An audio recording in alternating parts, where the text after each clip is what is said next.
Windows CE. Windows CE was Microsoft's bet on the future. Not a desktop OS, a stripped-down lightweight system built to run on anything with a screen. Handheld devices, ATMs, car dashboards, factory terminals, and for a while it worked. Windows CE powered millions of devices through the late 1990s and 2000s.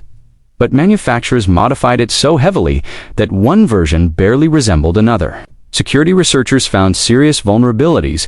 Fragmentation meant patches rarely reached every device. Several NATO-affiliated defense departments quietly banned Windows CE from secure communications devices. The reasoning was simple. You can't secure what you can't update. Microsoft ended support in 2013, but some industries didn't notice for years. Windows CE didn't get banned for being dangerous by design. It got banned because it got old quietly, and nobody wanted to admit it. Kali Linux. Most operating systems are built to help you use computers. Kali Linux is built to help you break them, not illegally. Kali Linux is a penetration testing OS used by ethical hackers and cybersecurity professionals. It comes pre-installed with over 600 hacking tools, password crackers, vulnerability scanners, the kind of tools that could pull apart an entire corporate network before lunch. And that's exactly the problem. Most companies have one simple policy. Kali Linux is formally banned from every corporate network without exception. Because the moment an employee connects a Kali Linux device to the company network, every tool on it becomes a potential weapon. Universities have banned it from student networks. Government offices restrict it entirely. Even cybersecurity firms prohibit it on general use devices. The irony is beautiful. Kali Linux was built to find security holes and fix them, and it got banned everywhere because finding security holes is exactly what everyone is afraid. It's the locksmith's toolkit that every building decided is too dangerous to bring through the front door. Parrot OS. If Kali Linux is the aggressive older sibling, Parrot OS is the quieter one that still ended up grounded. Parrot OS is a Debian-based security OS carrying penetration testing tools, digital forensic software, and privacy utilities. Designed to be more beginner-friendly than Kali Linux. Less intimidating. Faster on older hardware. The problem is that beginner-friendly hacking tools are still hacking tools. Corporate IT policies didn't distinguish between the two. Banks, financial institutions, healthcare systems, and government agencies all listed Parrot OS in their prohibited software policies. Some organizations went further, banning any device that had ever had Parrot OS installed, requiring a full wipe before the machine was trusted again. Parrot OS got banned not for what it did. It got banned for what it could do, and that was enough. Windows Server. Windows Server is the backbone of millions of businesses worldwide, powering banks, hospitals, schools, and governments for decades. So when we talk about it being banned, the story isn't about danger. It's about geopolitics deciding that any foreign OS running critical infrastructure is a risk you can't take. Russia made the first major move. After the 2022 crisis, Putin signed a decree prohibiting foreign software in government bodies. Rosatom, Russian railways, and the Ministry of Defense all began migrating away. China followed. The 2024 directives ordered government agencies to domestic Linux-based alternatives. Several provinces had already replaced Windows Server before the official ban arrived. The reasoning was always the same. A foreign company controlling your critical infrastructure. OS means a theoretical pathway to your most sensitive systems. Windows Server didn't get banned because it failed. It got banned because governments became uncomfortable with how much they depended on it. PowerPC wasn't technically an operating system.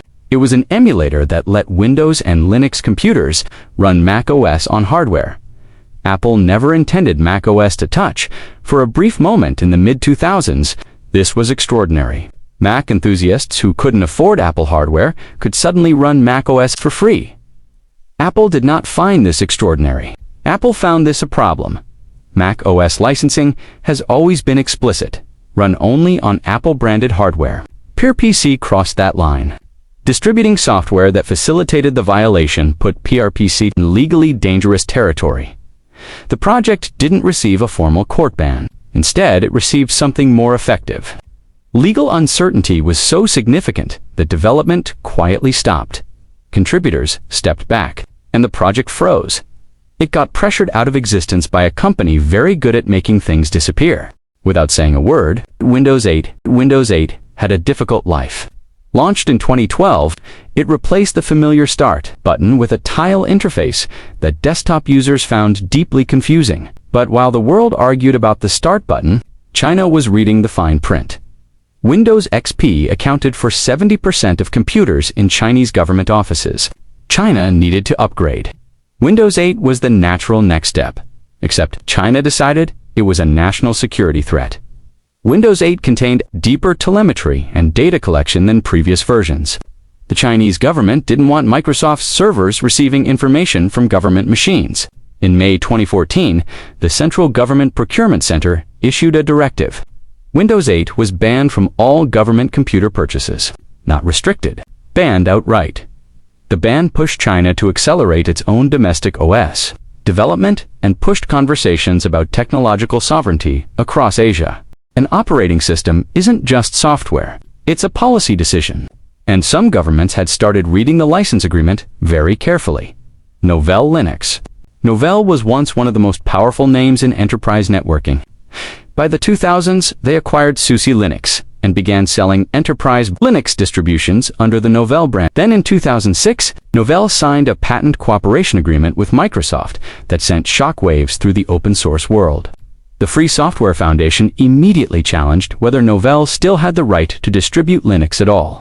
The GPL version 3 license was drafted partly in response. Language specifically written to prevent the kind of arrangement Novell had made, the open source community erupted. Critics argued Novell had undermined the very foundation of what Linux represented. The formal ban never came, but the damage did. Developers abandoned Novell's distributions. Enterprise customers grew nervous. In 2011, Novell was acquired and dismantled. SUSE was spun off. The Novell brand was erased. It wasn't banned by a court. It was banned by a community. And in the open source world, that's the only verdict that actually matters. Suicide Linux, the most operating systems are patient. They forgive typos. They ask, "Are you sure?" Before doing anything irreversible, Suicide Linux does none of those things. It runs one single merciless rule. Type any command incorrectly, and the OS interprets it as RMRF, which means delete everything, every file, every folder, every piece of data, immediately, without warning. Without recovery, miss a letter. Forget a space. Your computer becomes an empty box. It was created as a joke. The logic, if there was any, was that the threat of total destruction would make users extraordinarily careful. What actually happened is that Suicide Linux became permanently banned from every professional environment that encountered it. Corporate, IT, banned it on site. Educational institutions blocked it. System administrators treated it with the same urgency as active malware, because in terms of outcome, there is no difference between malware that destroys your data and an OS. Destroys your data because you spelled something wrong. Suicide Linux was never banned by a government. It was banned by every person who understood what it actually did, which is probably the most rational response to an operating system that punishes imperfect spelling with complete digital annihilation.